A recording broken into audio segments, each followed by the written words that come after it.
নমস্কার বন্ধুরা, তোমরা যারা দুয়ারে সরকারের বিভিন্ন প্রকল্পের জন্য আবেদন করেছো, অর্থাৎ তোমরা যারা লক্ষ্মীর ভান্ডার, কৃষক বন্ধু, জয় জোয়ার বিভিন্ন প্রকল্পে তোমরা যারা আবেদন করেছো, তোমরা কিন্তু বাড়িতে বসেই নিজেরাই নিজেদের প্রকল্পের স্ট্যাটাসগুলো দেখে নিতে পারবে। অর্থাৎ তোমার আবেদন ঠিক রয়েছে কিনা সমস্ত কিছু তোমরা কিন্তু বাড়িতে বসে দেখে নিতে পারবে। অর্থাৎ তোমাদের যেমন কেউ বৃদ্ধ ভাতা অর্থাৎ বার্ধক্য ভাতার জন্য আবেদন করছো, তোমরাও কিন্তু বাড়িতে বসে তোমরা কিন্তু নিজেদের মোবাইল থেকে দেখে নিতে পারবে যে তোমাদের অ্যাপ্লাই সাবমিট হয়েছে কিনা, অর্থাৎ সাকসেস হয়েছে কিনা। তোমরা সেটি দেখার জন্য তোমরা কি করবে, সর্বপ্রথমে তোমাদের ওয়েবসাইটে চলে আসতে হবে।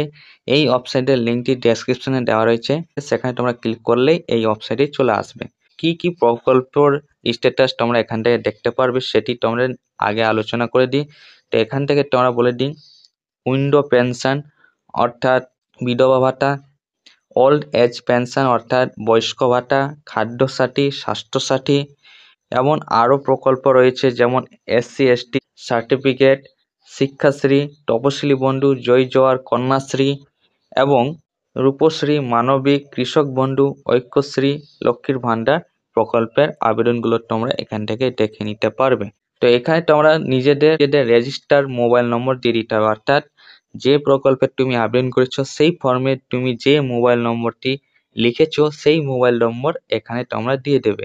মোবাইল নম্বর দেওয়ার পর বন্ধুরা তোমরা এখান থেকে তুমি যে প্রকল্পে আবেদন করেছো সেটি তোমাদের সিলেক্ট করে নিতে হবে।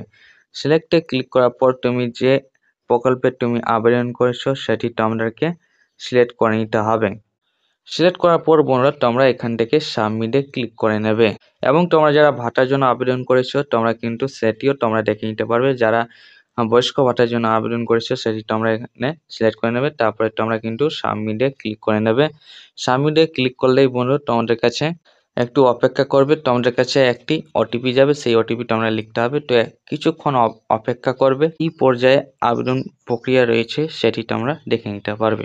আশা করি বন্ধু তোমরা বুঝতে পেরেছো। কোনো প্রশ্ন থাকে অবশ্যই কমেন্টে যথাযথ উত্তর দেওয়ার চেষ্টা করবো। আজকে পর্যন্তই, থ্যাংক ইউ।